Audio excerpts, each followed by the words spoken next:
Mon coin lecture du jour, un sujet qui me tient à cœur, comme beaucoup d'autres évidemment. L'énergie libre détermine le sens des réactions chimiques. Alors c'est quoi l'énergie libre? Eh bien, nous allons essayer de découvrir ensemble. Comment prédire ce qui peut et ce qui ne peut pas se passer dans la nature? Comment distinguer le possible de l'impossible? Nous savons par expérience que certains événements se produisent spontanément et d'autres pas. Par exemple, nous savons que l'eau coule vers le bas, que les corps de charge opposées s'attirent, qu'un cube de glace fond à température ambiante et qu'un cube de sucre se dissout dans l'eau. Mais il est difficile d'expliquer pourquoi ces processus se produisent spontanément. Commençons par définir un processus spontané comme un changement se produisant sans influence extérieure. Un changement spontané peut être exploité pour effectuer un travail. L'écoulement de l'eau a la capacité de faire tourner une turbine dans une centrale, par exemple. Un processus capable de s'effectuer par lui-même n'est pas spontané. Il ne se produira qu'avec l'apport d'une source énergétique externe. L'eau monte seulement lorsqu'un moulin à vent ou une machine quelconque à pompe, la pompe, pour vaincre la gravitation. Une cellule doit dépenser de l'énergie pour synthétiser une protéine à partir d'acides aminés. Lorsqu'un processus spontané s'effectue dans un système, la stabilité de ce système augmente. Les systèmes instables tendent à devenir plus stables. Une masse d'eau en hauteur, par exemple dans un réservoir, est moins stable que la même masse d'eau au niveau de la mer. Un système de particules chargées est moins stable que lorsque les charges opposées sont séparées que lorsqu'elles sont ensemble. Mais dans les situations moins familières, comment prédire quel changement mène à une plus grande stabilité dans un système? Quels changements sont spontanés? Quels changements sont spontanés? Le concept d'entropie, j'adore ce mot, entropie, nous enseigne qu'un processus se produit spontanément seulement s'il augmente le désordre de la nature. Vive les enfants, vivre le désordre. Tant pis pour les parents qui préfèrent l'ordre. Ce principe est utile en théorie, mais il ne nous fournit pas un critère pratique applicable au système biologique parce qu'il nécessite la mesure des changements dans l'environnement. Il nous faut un critère de spontanéité basé sur le système seulement. Ce critère est appelé énergie libre. J'aime la liberté. Donc entropie, énergie libre. Le concept d'énergie libre n'est pas facile à saisir, mais il permet de comprendre de nombreux problèmes biologiques. L'énergie libre, c'est quoi? Eh bien, c'est la partie de l'énergie d'un système qui peut produire du travail à température et pression constante. Quoi? Vous n'avez pas compris? L'énergie libre, c'est la partie de l'énergie d'un système qui peut produire du travail à température et pression constante. Comme les systèmes biologiques, la cellule par exemple, opère à température et pression constante, on peut prévoir le sens et le degré de spontanéité des réactions chimiques qui s'y déroulent en mesurant leur énergie libre. Une réaction chimique spontanée est une réaction qui se produit sans influence extérieure, c'est-à-dire que l'énergie de la réaction provient de la réaction même et non ailleurs. Et non d'ailleurs. La lettre grand G symbolise la quantité d'énergie libre d'un système. Alors pourquoi grand G? Eh bien en l'honneur de J.W. Gibbs, G-I-B-S, un physicien américain du 19e siècle qui fait partie des fondateurs de la thermodynamique.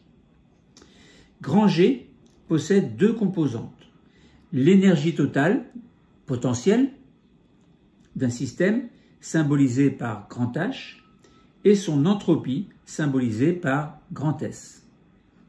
La relation entre ces facteurs s'établit de la façon suivante. Grand G égale grand H moins grand T, grand S. Alors, grand G égale grand H moins grand T fois grand S. Grand T représente la température absolue en degrés Kelvin égale degrés Celsius plus 273 degrés, plus 273. Alors, je répète, grand T représente la température absolue. C'est quoi la température absolue? Eh bien, c'est grand K. Et grand K égale la température que vous mesurez en degrés Celsius plus 273. Remarquez que la température accroît l'entropie dans cette équation. Cela est tout à fait logique puisque, comme nous l'avons appris précédemment, la température représente l'énergie cinétique moyenne. Alors, on ne l'a pas vu dans ce cours-là, dans un autre cours. Donc, je répète que cela est tout à fait logique puisque la température représente l'énergie cinétique moyenne des molécules d'un corps et exprime la tendance relative de la chaleur à s'échapper de ce corps, c'est-à-dire sa tendance à réduire l'ordre, d'où le désordre. Dans une réaction chimique, on a d'une part les réactions et d'autre part les produits. Erreur. Dans une réaction chimique, on a d'une part les réactifs et d'autre part les produits. Donc les réactifs deviennent des produits. Un produit peut très bien devenir un réactif aussi. Dans ce cas, ce n'est plus un produit, c'est un réactif, mais qui donnera un produit. Considérons d'abord les réactifs. L'énergie libre de toutes les liaisons chimiques présentes dans les réactifs constitue l'enthalpie des réactifs, grand H réactif. Cette énergie ne sert pas entièrement à fabriquer des produits, car une certaine partie est perdue, le plus souvent sous forme de chaleur, pendant la réaction. Et oui, on perd la chaleur. Ces pertes constituent l'entropie des réactifs, grand S réactif. Alors grand S réactif, c'est-à-dire grand S en indice, vous mettez réactif. La différence entre l'enthalpie et l'entropie des réactifs représente l'énergie libre des réactifs, c'est-à-dire grand G, indice réactif. Considérons maintenant les produits de la réaction. Eh bien, considérons maintenant les produits de la réaction. Tout à l'heure, on a vu les réactifs, maintenant voyons les produits. Les liaisons chimiques formées dans les produits déterminent l'enthalpie des produits, c'est-à-dire grand H, indice produit. Donc grand H des produits. Toute cette énergie ne pourra servir à une nouvelle réaction à cause des pertes attribuables à l'entropie des produits, c'est-à-dire grand S produit. Donc grand S indice produit.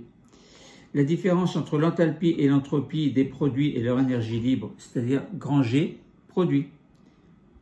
Alors la différence entre l'enthalpie et l'entropie des produits est leur énergie libre, c'est-à-dire grand G indice produit. Allez, j'en fais des erreurs de lecture, parce que je veux lire vite et bien. Afin de déterminer l'énergie libre, c'est-à-dire, je répète, j'ai dit que je me trompais, je me suis trompé. Alors, afin de déterminer l'énergie libre de la réaction chimique delta grand G, nous devons établir la différence entre celle des réactifs et celle des produits, c'est-à-dire grand G indice réactif moins grand G indice produit. Donc pour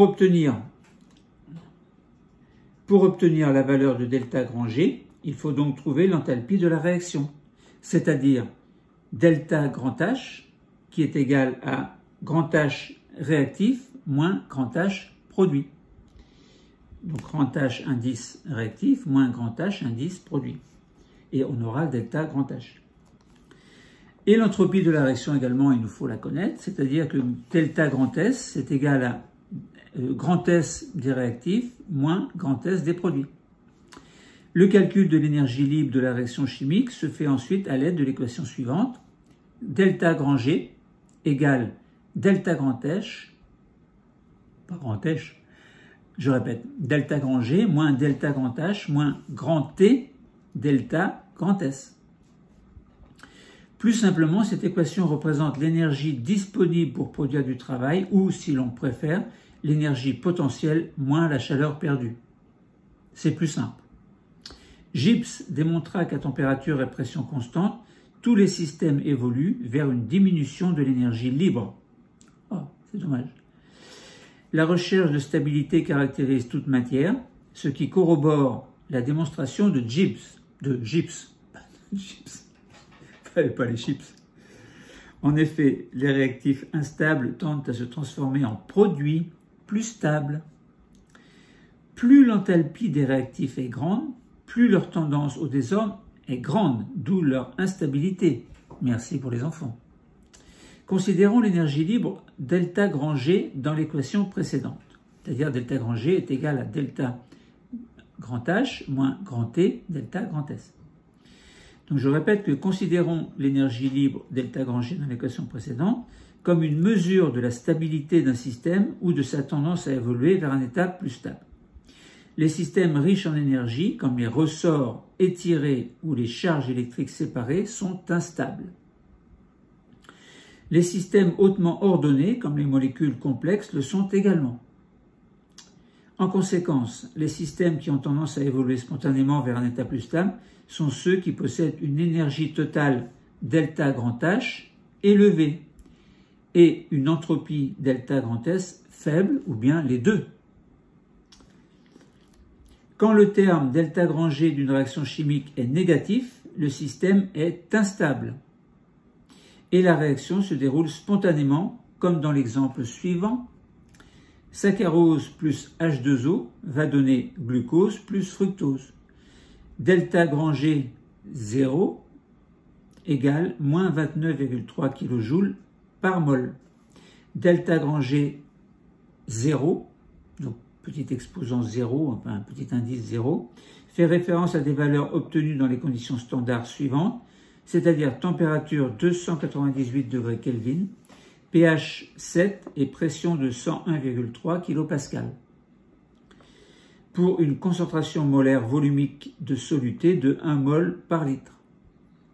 Toutes les valeurs de delta G rencontrées ici, toutes les valeurs de delta G rencontrées dans les cours que je vous donnerai peut-être plus tard, vont répondre à des conditions standards. Quand la valeur delta G d'une réaction chimique est positive, cela dénote une certaine stabilité et la réaction a besoin d'un supplément d'énergie pour se produire, comme dans l'exemple suivant.